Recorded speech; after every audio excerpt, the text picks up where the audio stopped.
And it's 1 minute past the hour. So warm welcome to the Topic 1 webinar, and with our special guest, David White. Special because David is a true expert in online participation and digital literacies. You know him maybe from the video of Visitors and Residents.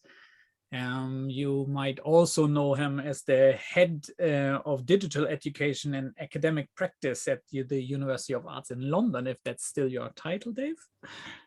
Yeah, good enough. It's it's who close. Knows? It's changing every week. And you're also the head of the president for ALT, the body in the UK, the leading body, I'd say, in the UK for educational technology. And as always, great pleasure and great honor to have you with us. Thanks for taking the time. It's actually the 6th time now that you're joining us. So hopefully, hopefully there will be many more sessions. Anyway, I'll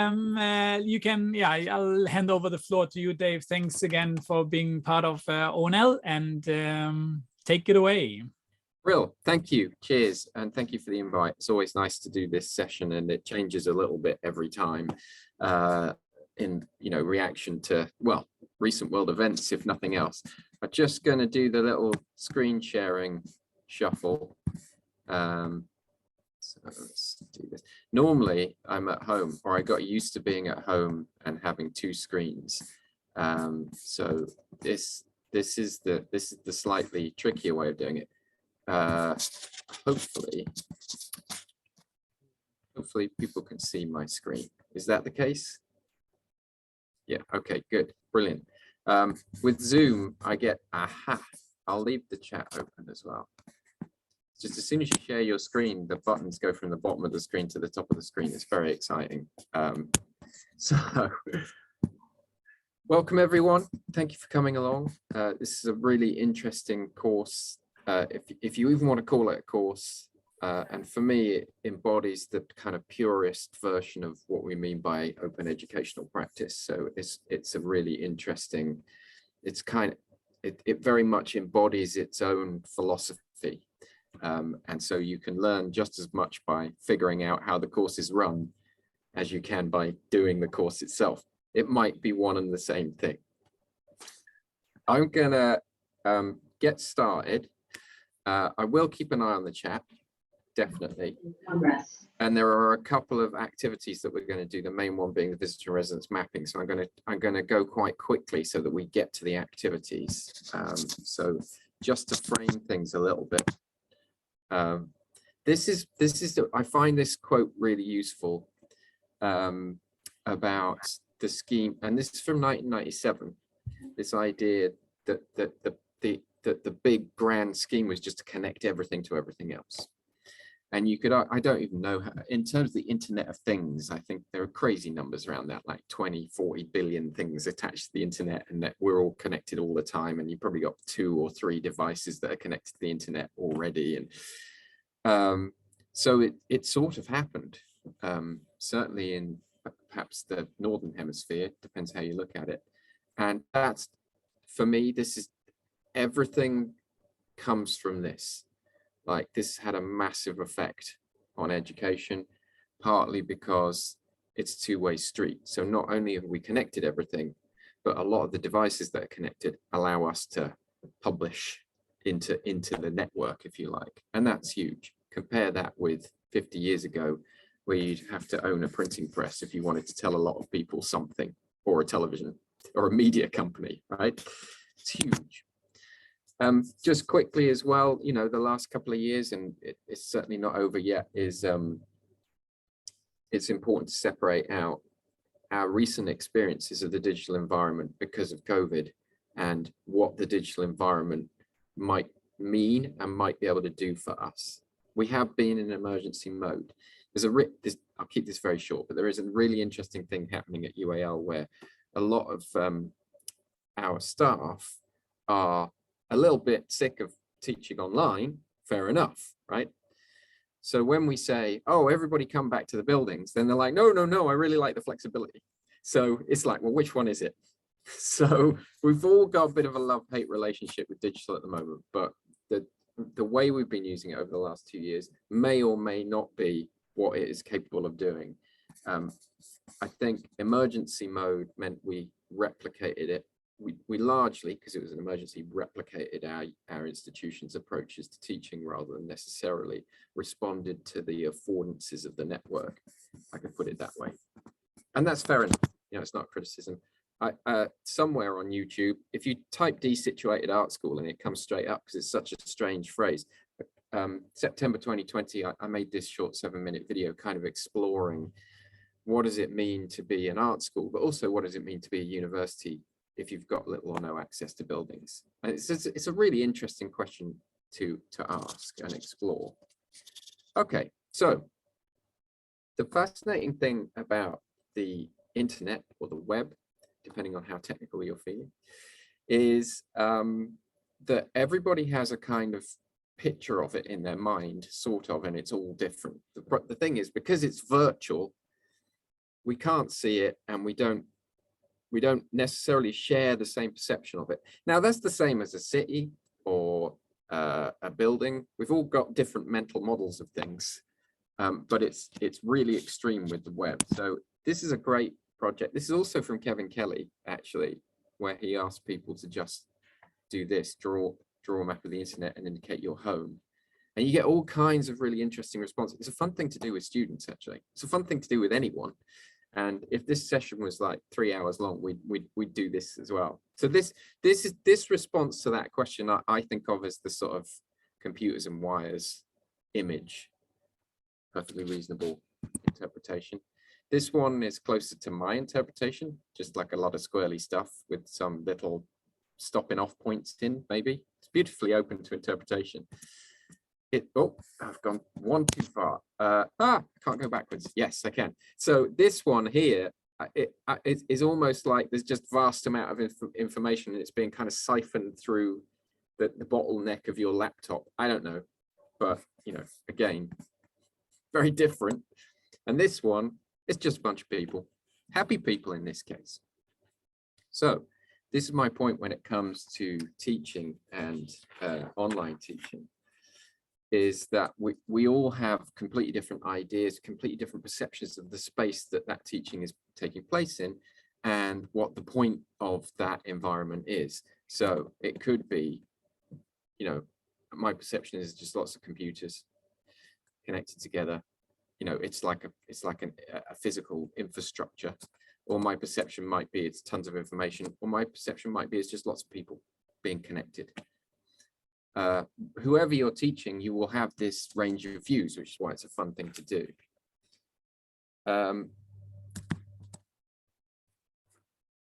So just coming back around to education and sort of removing the whole kind of swirly internet aspect of it, this is really useful, I find, as a model. It is a triangle, but it does have arrows around it, so it's not really a ladder. I think the greatest failing of a lot of educational models is that they all tend to be in this kind of very linear ladder type format. You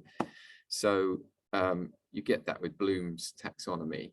It hints at the idea that you start on one and then you get a bit better and you get to the next one and get to the next one. Certainly in my institution, really we're constantly going in a loop in iterations around these kind of things that are written on this diagram, constantly up and down or around and around.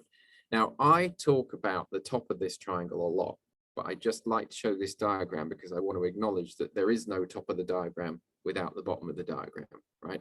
If you can't get on the Wi-Fi, you're not going to be thinking about your digital identity. You're just going to be really angry. You know, that there's a lot involved. It's not exactly a stack, but yeah, if you don't know how to work a computer, then none of this happens. I think we're at a stage where a lot of people know how to work a computer. A lot of people are online just domestically, but it doesn't mean that they've necessarily come to terms with digital practices or with digital identity or identity. Everything comes back to identity in the end.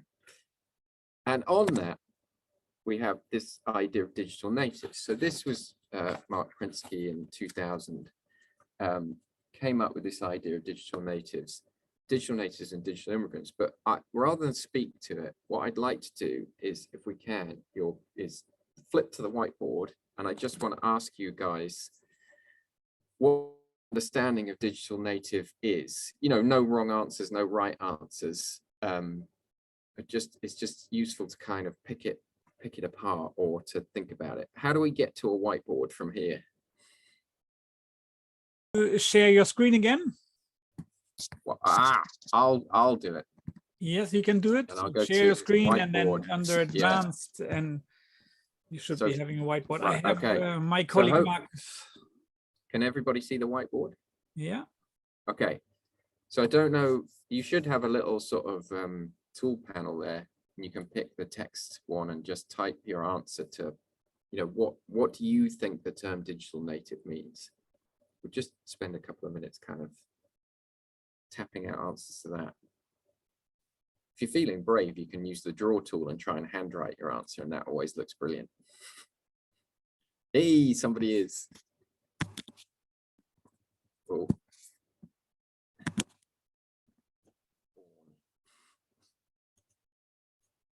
Osman, I think it's you doing that. That's very brave of you.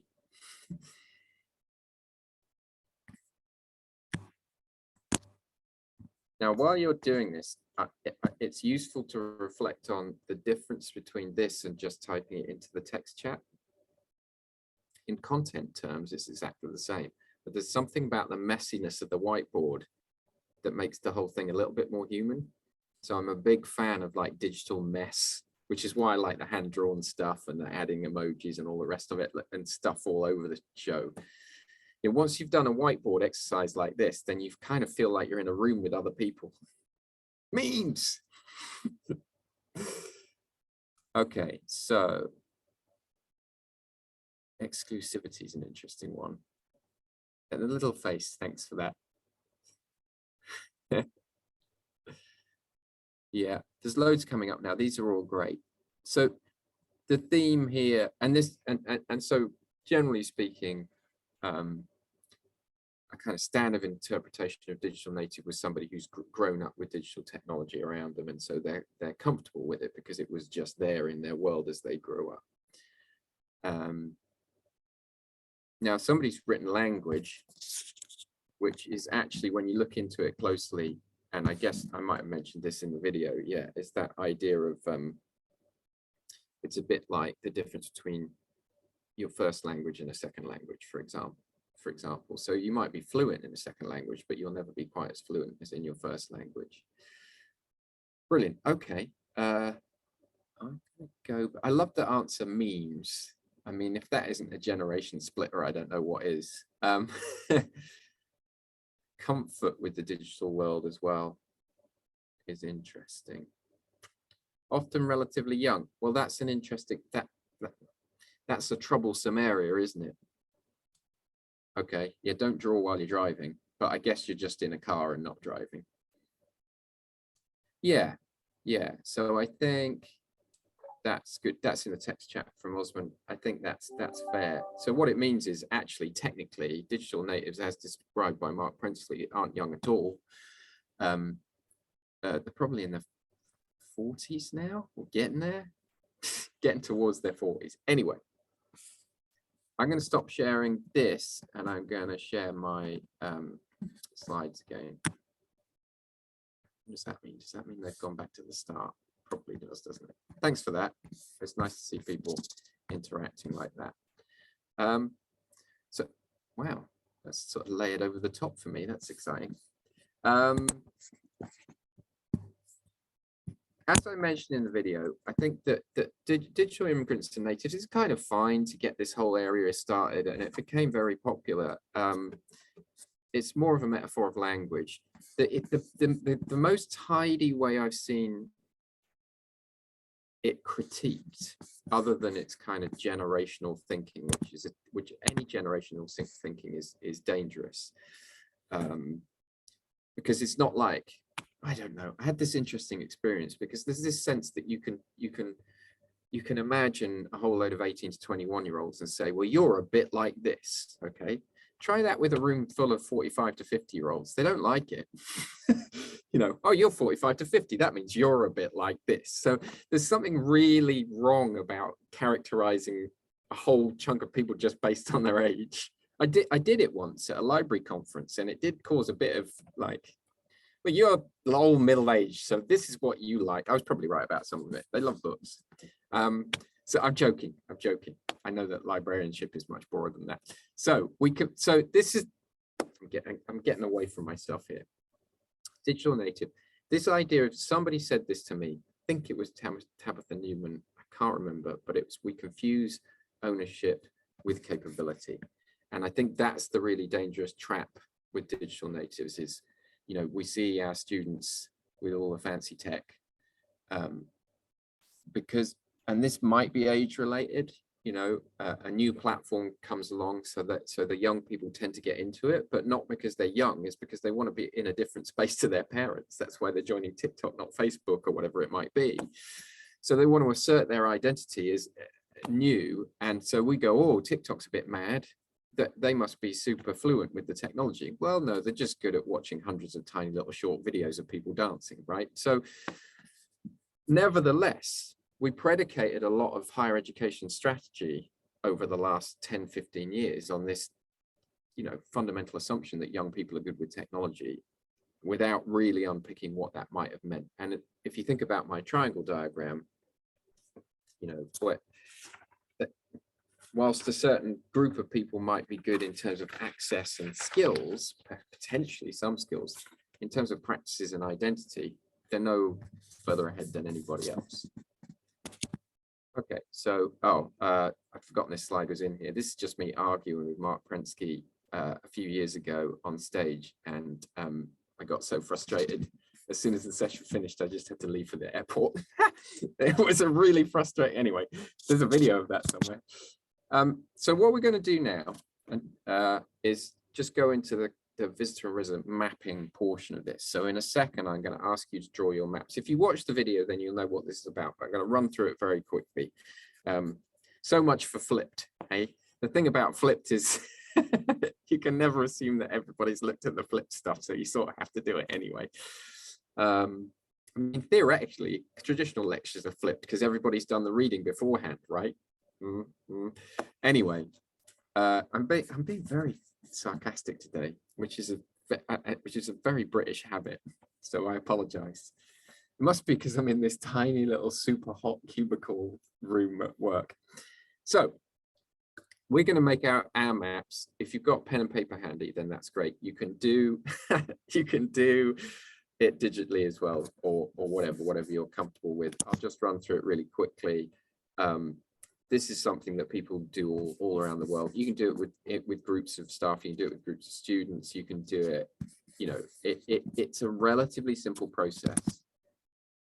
So it's kind of fun to do, and it's kind of fun to do quickly and not think about it too hard.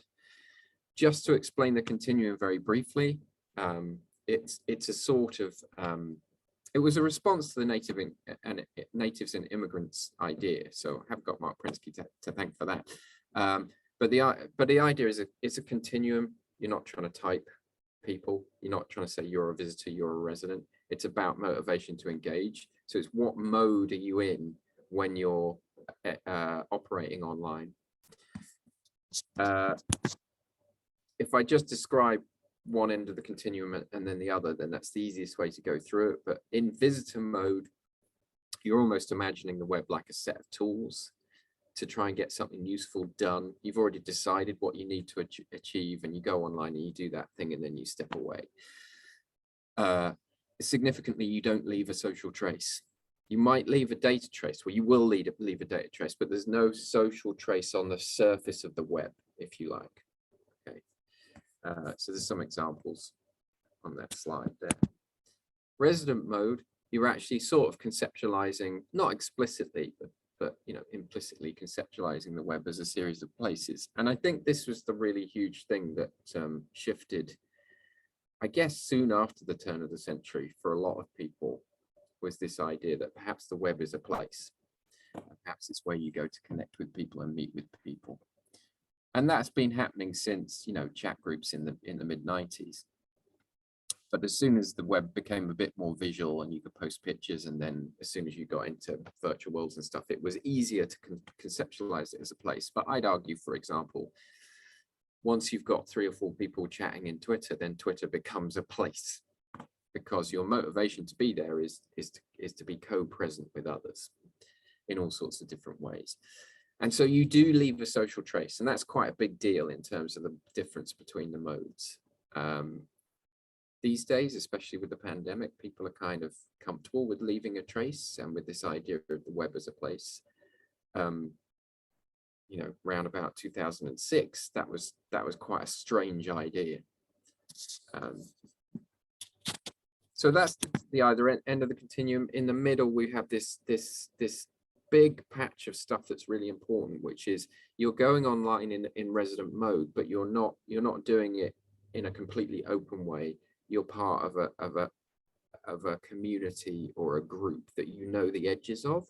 So there's a really big difference, and this is important pedagogically as well. There's a really big difference if you're doing something online with students where they can conceptualize the group socially and culturally in their own mind, versus the group's too big to understand, I don't know who's in the room, versus just doing something openly online like blogging or tweeting or whatever it might be. That's a big shift, especially for a student, because being a student is being vulnerable, not quite knowing what you're doing. You know, that's what being a student is. So an awful lot of the web is in exactly this territory. It's what we're doing now, ish. The difference is, you know, whilst this is a known group in name, we won't necessarily know each other. So there's a certain sense of safety in that what we say in here isn't just going to end up all over the web, but there's a sense of risk because we don't actually really know who's in the room, because you haven't got time to get to know each other. So these become quite important points from a teaching learning point of view. Anyway, there's that little bit to the continuum. Then what we do is add context. And I like adding this vertical axis of personal and institutional context, because what we do in different contextual areas of our lives, we have very different motivations for very different reasons. And the reason we added this years ago is because there are a lot of universities saying, well, we'll just start a social media platform and call it the University of Blah social media platform. And then nobody turned up. And the reason is because they didn't conceptualize the institution on that basis. So, you know, the idea of saying, well, all our students are comfortable in social media doesn't mean that they'll want to have chats about their studies in social media, because the context of their practice is really important. And then what that allows you to do is to create a map like this. This is a bit like my map here. Twitter, I'm reasonably visible in Twitter, but mainly professionally. I blog kind of erratically, but that's always about work. Top left there, my personal email is just pretty much admin. Facebook's changed for me because I joined a sports club and they're mainly in Facebook. So that's now stretched to be much more resident, much more personal, because I have to like things that people are saying. Otherwise they'll think I'm terribly aloof. So it shifts around over time. And the stuff in the middle is kind of just messy. Well, there's bits of everything going on in there and I can't quite pick it apart. Hopefully that's enough for you to have a go at drawing your own map. As I say, it's best to just do it messy and quick and just run with your instincts. You can always go back and tidy it up. And it's a fun thing to go back and reconsider at a later date to see how your kind of digital engagement and practices have shifted over time. So what I'm going to ask people to do is to get pen and paper or digital, draw your own map, and then when you're ready, upload it to this Padlet. I think we could probably chuck that. Can you chuck that link into the chat? The easiest way to do this, I think, is, well, one of the easiest ways is to draw on paper or digitally, and then use your phone. Go to the Padlet on your phone and just use your phone to take the photo and chuck it in from your phone. Depends what you're used to. What I will do is keep quiet for a little while, which is one of the hardest things that I ever have to do professionally. Keep quiet for a little while you have a go at your maps. I will watch the chat, and if anybody wants to jump on the mic and ask any questions, either chat or mic, just while we spend a bit of time working on our maps. I hope that's okay. Shout if you want clarification on anything I've just said about the mapping process. But other than that, go for it. Yeah. Now you see, that's my map. Don't let that influence you too much. Your maps will be different and have different things on them. The key thing here is it's not about the amount of time you spend somewhere, it's about the different modes of engagement.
Just while you're drawing, I'm gonna switch to the Padlet so that we can sort of see that together.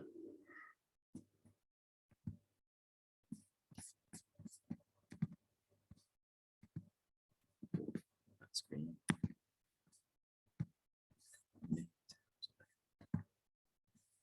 Ooh. There's one there already. Somebody's been working quickly. No pressure. I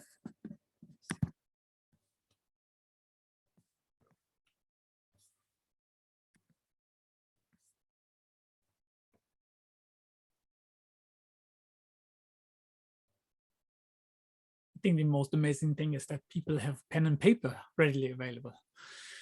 Oh yeah. I went to my first face-to-face conference last week and managed to get this really, really nice notebook from a vendor. Because over the pandemic, I'd run out of like. Oh, there was DigiFest in. Yeah, that's exactly what it was. Oh wow! Look at that. A digital one.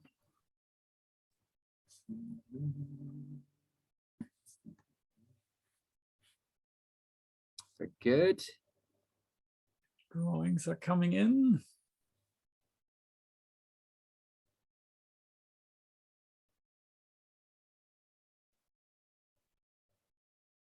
So the value of this process, well, it's partly a useful process to get a kind of map of your own kind of map of digital practices for yourself.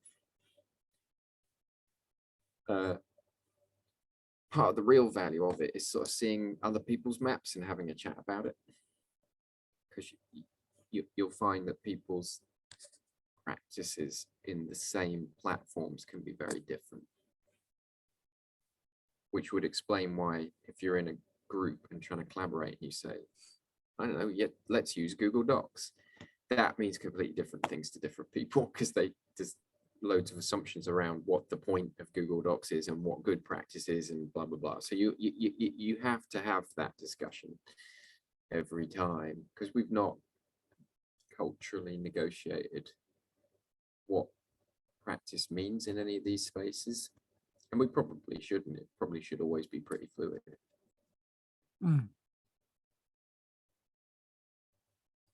So they're kind of on their way, which is lovely.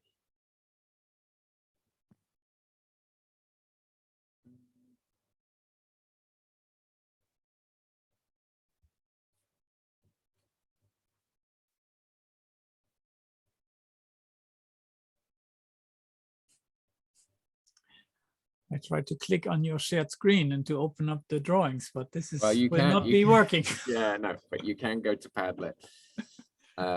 We'll give it a couple more minutes, but Yeah. I mean, just a couple more minutes before I start going on again officially. I want people to stop working on their maps. And what you tend to find is that if you've got your map in front of you, then over the rest of the session, you'll suddenly, oh yeah, that thing, I need to put that down, and this thing, and it's really difficult to get everything on there in a first go, because some of the things that we do online, we're just really so normalized to them, we sort of forget they exist.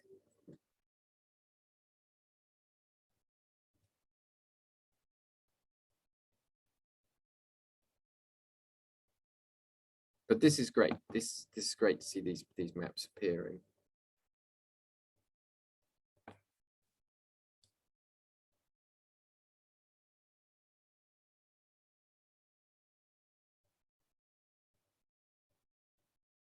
Well, there's one with a hand. Now, isn't that amazing how powerful it is to see a hand, and how different that makes that image to the rest of them? Like that suddenly there's a person. I want to know more about that person. They seem mysterious. But good use of a webcam. Wow. Somebody went for the handwriting. I love it. I tell you what, that would you'd get a high mark for that at my institution. That is full of energy. It's pretty, I can kind of make it out as well, to be fair. Okay, what I'm going to do carry on. What I'm going to do is just a process of that is it's like a roulette wheel. I'm going to pick one of these and ask whoever it is if they're comfortable to get on the mic and kind of talk through it. Now, if you're not happy to talk it through, or you're not set up to get on the mic, it's absolutely fine. We'll just move on to the next one. So I'm going to start with this one. Because so if you look at Zoom, then you'll know which one we're looking at. If you're looking at Padlet, then this is weird, because you get like multiple, it's a bit Zen, isn't it? You get like multiple versions of the same space in slightly different versions, and it's enough to drive anybody crazy. Whose is this? If you I've lost my chat window, let me get chat up. If you want to talk about it on the mic, then do. If you want to just drop something in chat, then do. If not, then I will just make wild guesses about how this looks. So the reason I chose this one is it's a very resident related one, and you could see things creeping into the maps that weren't there before, like teams. It's intriguing to have like a professional telegram, but I'm gonna guess that's a sort of little group of other staff that you work with and you need to message quickly. Discord is another one that seems to have been appearing quite a lot. So you see, so I think we've been running our educational institutions via these kind of synchronous platforms, which is kind of exhausting. It's also interesting to see Facebook overlapping the personal and the institutional.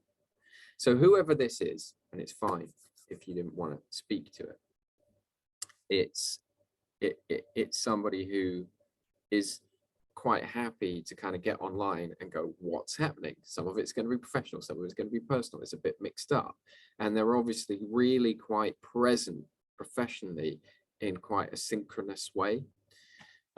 So I'm guessing their professional life is quite, here, there, and everywhere in quite a sort of dynamic way. So I'm going to move to another one. Oh, there's such a lot of really great maps here. Actually, it's difficult to choose. I'm going to go for this one because it looks so neat. Okay. Oh, Myro there. It's very resident in Myro. Who is this? Will we get a taker to speak to their map? This is mine. Oh, hello. I can't tell who you are because of the way that Zoom works. Oh, it's Neil. Hello. It's Neil. Hey, how you doing? I'm doing well, thank you. Thanks for getting on. So do you want to talk us through why your map looks like it does? I think most of the tools I'm using are in that institutional quadrant. They're all the things that I would use on a daily basis, I think. And you're obviously quite kind of present in those spaces. So if I wanted to hunt you down professionally, I could probably find in any given day, I could probably find you in one or multiple of those spaces. Yeah, I think so. However, they're all closed, I would say.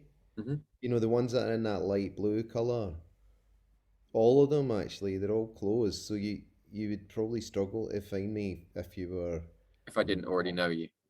already, yeah, if you weren't already inside a kind of firewall, like within the institution or part of one of the boards or something like that. So it would, I guess, mainly be something that I'd added, say you too, where you would, Yeah. you would find Yeah. me there like resident, but otherwise, nobody would be able to get me in there. Yeah, so it's like a managed residency, isn't it? It's got edges to it. Yeah. And I think that sort of practice has really expanded over the pandemic, because historically, email was about the only place that people existed like that. And then of course social media came along, and people imagined that Facebook was just full of narcissists parading around in front of strangers. They didn't really, because the bit that you don't see is all of the private chat and little closed groups and all the rest of it. There's an awful lot of work going on in those areas. Can I ask, what's Notion? Well, Notion is something that I use for like making Kanban. And Okay. then I also have used it to design courses. So maybe initially what I would do is create a course and have it just in Notion, and then take time to transfer it into WordPress so that it's open right away, and I can write and design the course with like other colleagues in Notion, and then when we're happy with it, we sort of transfer it into WordPress, which consolidates it to some extent. But it's a good way to keep it like quite elastic, say for the first year, you're doing something that's new. I But think Notion, those areas where you've got like a fluid practice, and then you kind of parlay it into something more official. I don't know, but there's an yeah. interesting thing that quite often the squares or circles on people's maps, you could draw lines between the different, like you do something here and then it flows into here and then it goes over there and then whatever it might be. What I'd say though is like it's up in that personal bit now, because if you asked me a year ago, it would be right and down in the opposite part Okay. of the institutional bit. So because I think I've weeded out the institutional stuff from it, and moved it into like a WordPress. But so at the moment it's mainly sort of personal stuff that's in it. Just That makes sense. you know. Yeah, no, that's brilliant. Thank you. I've never met anybody who couldn't explain their map, because I think what it comes down to is not what is the shape of your map, it's to what extent do you feel like you've been deliberate about the shape of your map and the practices, or to what extent do you feel like you've been pushed around by your institution or by the technology, and actually you're operating over here but you're not comfortable with it and what have you. So it's all about kind of personal agency rather than, is there a correct, what have I done? Is there a correct version of a map? Let's see if I can get back to Padlet. No, what was that number? I have no idea. What I'm going to do is dig back up the chat to find, even that's difficult. There we go. So if I click on this. Victory. Yeah. Touchpads. All right. I'm going to have to go with the hand one because I just, who's this? It's from me. Hello. Hi. I may want to explain the reason why I use the web camera. I mean the camera, because my son is sick at home, so he's playing with my mobile phone. There you go. There's a very real bit of digital practice right there that connects with real life. So brilliant. So looking at your map, you've got less practices on the resident side of things. Does that relate to the kind of work that you do? Does that make sense for the kind of work you do? I think so. I mean, I think the like Google Doc, Dropbox are the main tools that I use to collaborate with my co-authors. So okay, yeah. And so your work involves a lot of writing. Exactly. That makes sense. Yes. Okay. And since I'm from China, I use more often WeChat than WhatsApp, for instance. Exactly. Yeah. It makes total sense. You've got a Facebook in there as well, which is interesting. And yeah, and then you've got the university email and your personal email. That makes perfect sense. One of the interesting things about Google Doc and collaborative writing spaces is that they can really be anywhere on the continuum depending on how you use them. Same as things like Facebook, in that if you're in a Google, I always had this experience, if you're in a Google Doc on your own and you're typing, it's just a tool, it's just a word processor. But as soon as your colleagues appear and start typing at the same time or writing comments at the same time, it becomes a place, right? It shifts from a tool to a place. And you just, I don't know if that's your experience, but if suddenly the whole atmosphere changes and you start thinking differently, and is that how that works for you? Perhaps. I mean, especially when we are in a Zoom meeting, and then we try to write down or summarize the notes for the meeting.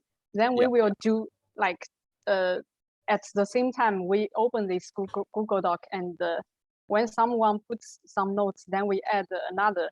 I mean, to remember what we have been discussing, and what's the to-do list in the near future, for instance. Yeah, there's a lot of. Yeah. I think that. Sorry to interrupt. There's a lot of.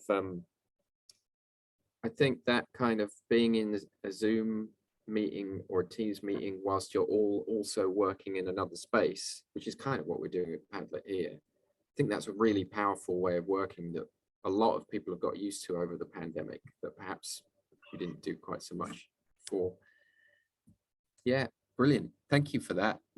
That's a really interesting map, and it was nice to see your hand as well. Okay, I think I'm going to move on. I'd love to chat like this for ages, but hopefully, you guys can perhaps reflect on your maps in your blogs, and kind of get a sense of where each other is coming from. It's also an interesting thing to. Oh, somebody's put in the chat, can I ask what digital tools those who create a digital map use to create it? Okay, I suspect there's a few different ones in there. There's something that looks like a mural or a Miro from Neil. It's that kind of a thing, isn't it? But people use all sorts, don't they? But if you want to answer that question in the chat, please do. It's an interesting thing to ask yourself if there was anything you found difficult to map, or anything that you kind of forgot to map. It's a bit of a paradox. A lot of people forget to map, like Google search, because we don't think about it because we do it all the time. And there's still a few maps coming in. So that Padlet's a nice sort of a nice thing for you guys to have a wander around and have a look at, because obviously that's now a kind of artifact for the course as well. What I'm going to do is go back to sharing. I've done the normal thing, which is spent too long looking at maps because they're kind of fun. And now we've got like 14 minutes, which is fine.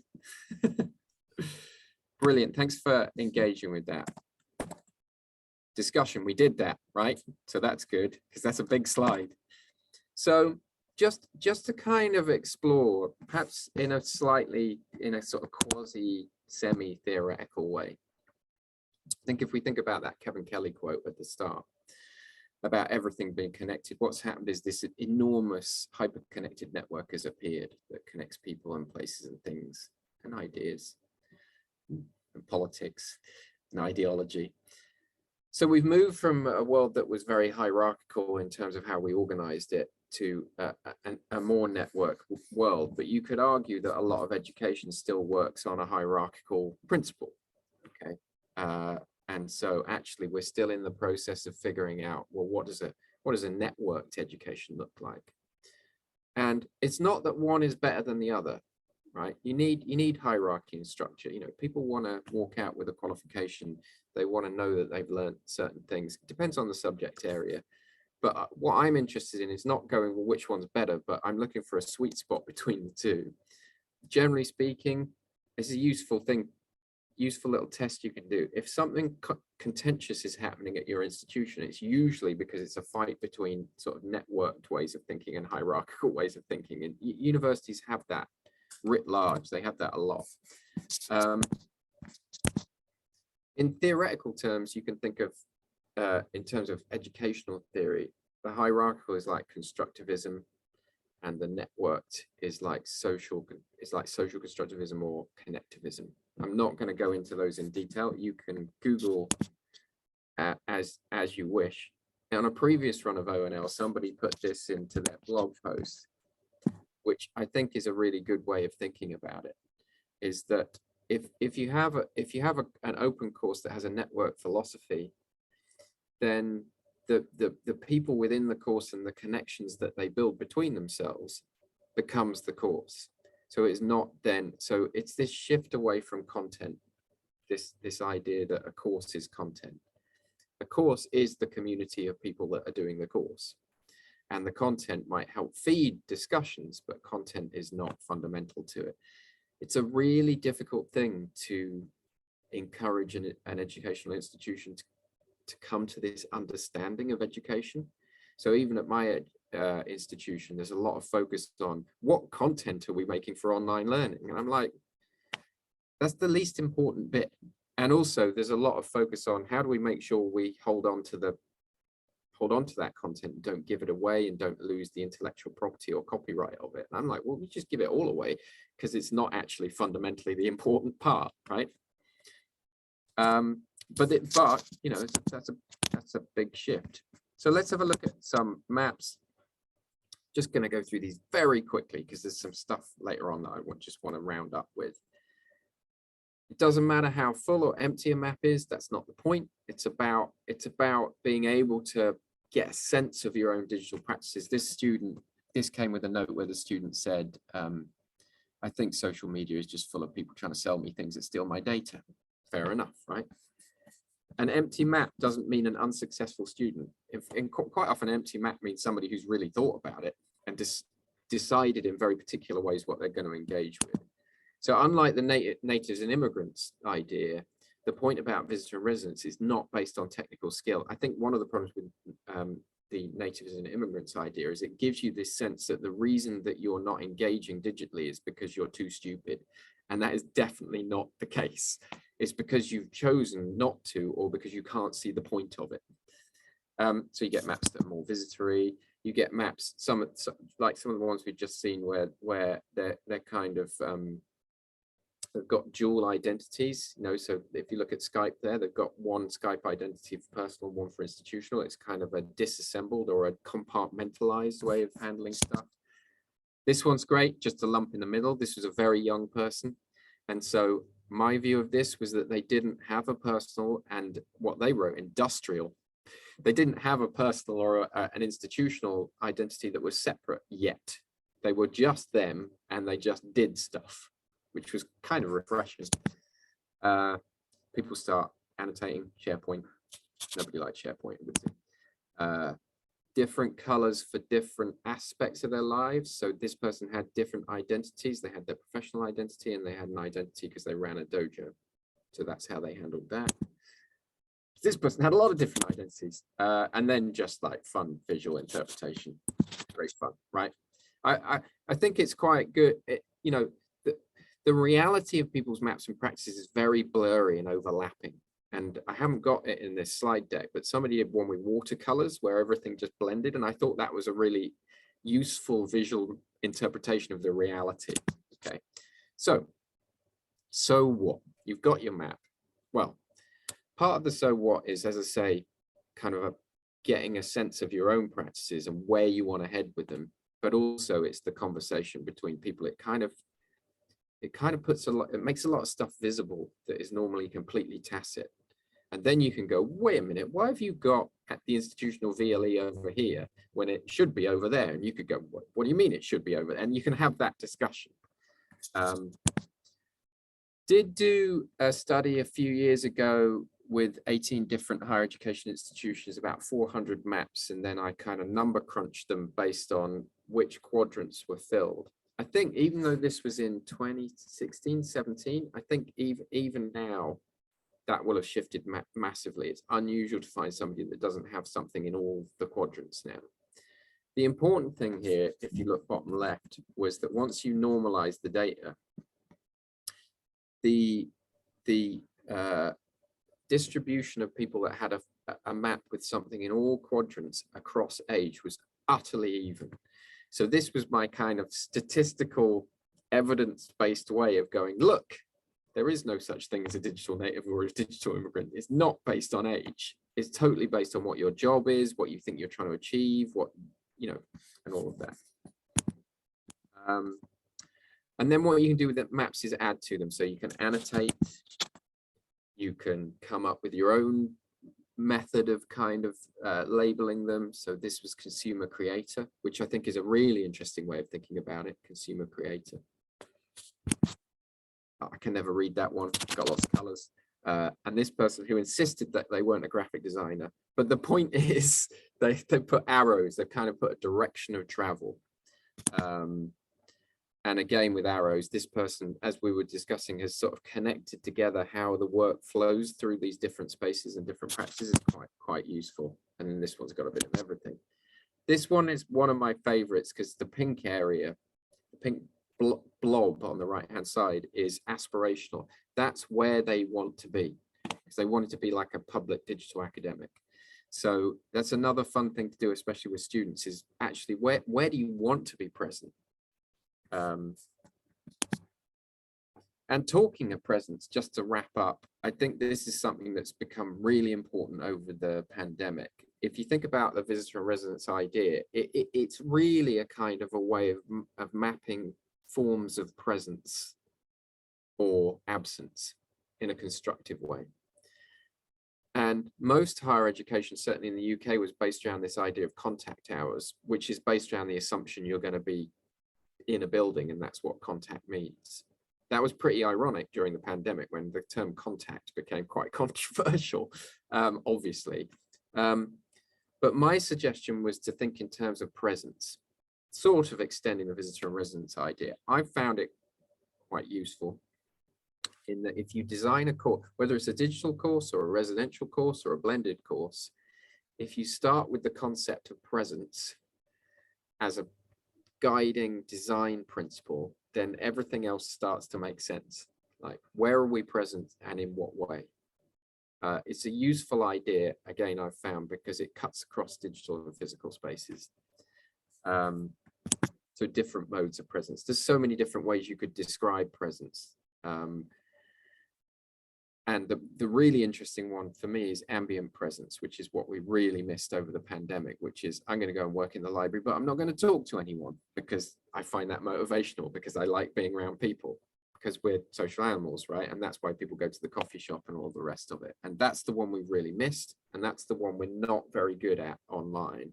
And the answer to that question is normally the metaverse, or strap this thing to your face, or all the rest of it. And that's a really extreme way of trying to answer that question, right? One of my favorite forms of presence is being in a synchronous space and nobody's voice chatting, but you can see the text chat just ticking over. And you just, every time it ticks up, you're like, oh, there's people there. Sometimes in a session like this, I will just ask a really basic question like, you know, how's everybody doing? Just answer with one with one word in the text chat, and you just see the text chat go tick, tick, tick, tick, tick, tick, tick, tick. And after about a minute of that, you're like, oh, I'm in a place with people, right? That's all it takes. There are lots of different modes of presence, present through work, present through text, present through image. You don't necessarily have to be a 3D thing to be present online. We should know that because we've had social media for a while, right? So I'm not against it, but I'm also like, actually, I think what's important is figuring out which modes of presence you think are important and kind of deliberately designing that into what you're doing. And also the massive advantage of fully online or online over being in a building is that you can have multiple forms of presence concurrently. So right now we could have the whiteboard, the chat, we can have the voice, we can have video, right? So what's happened over the pandemic is it has given students more ways to engage and more ways to disengage. It's given them more power in a good way.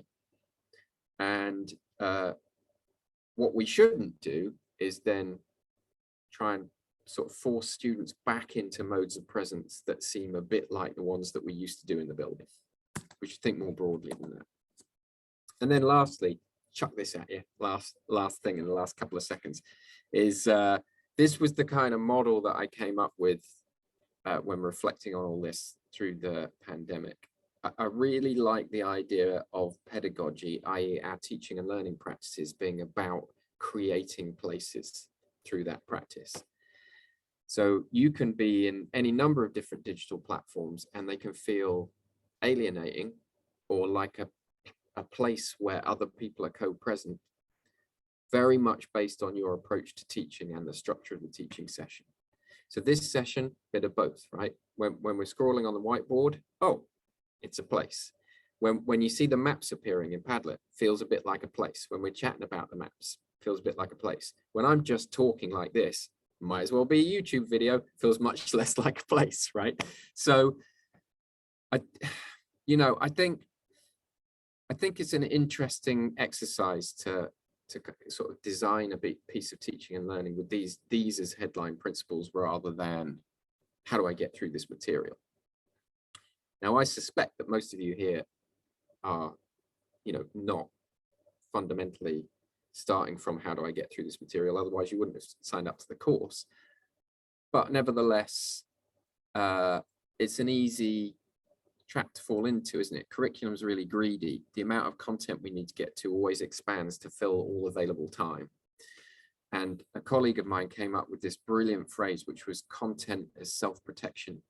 So you're going to teach a session, you're like, well, I've got enough content, I'll be fine.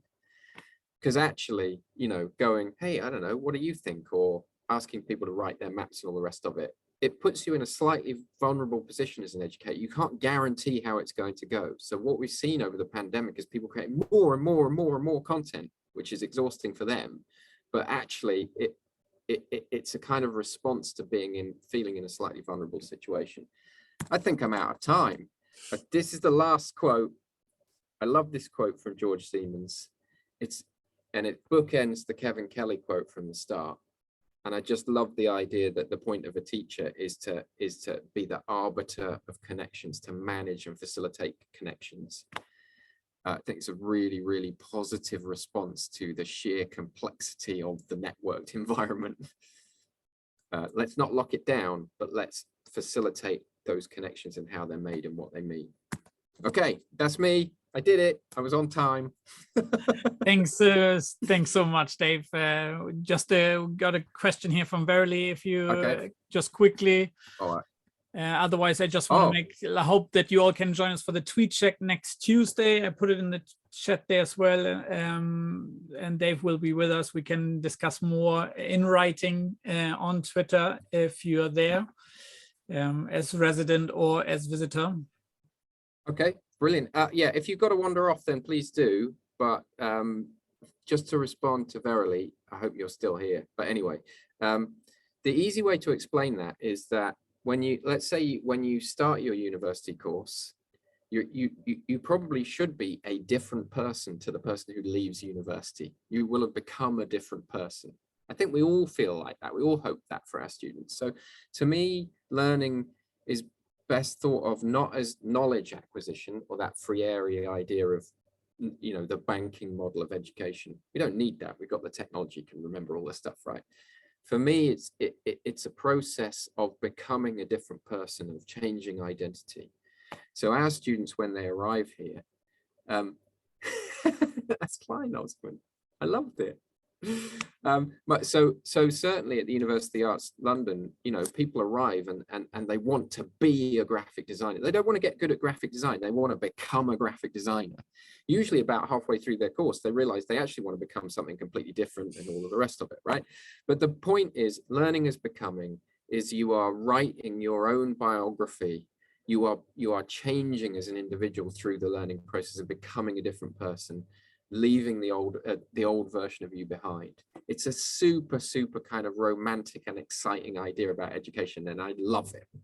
And I make no apologies for it being kind of quite a romantic idea, because that's what I think certainly higher education should be about. That's got to be a good place to finish, hasn't it? Lovely.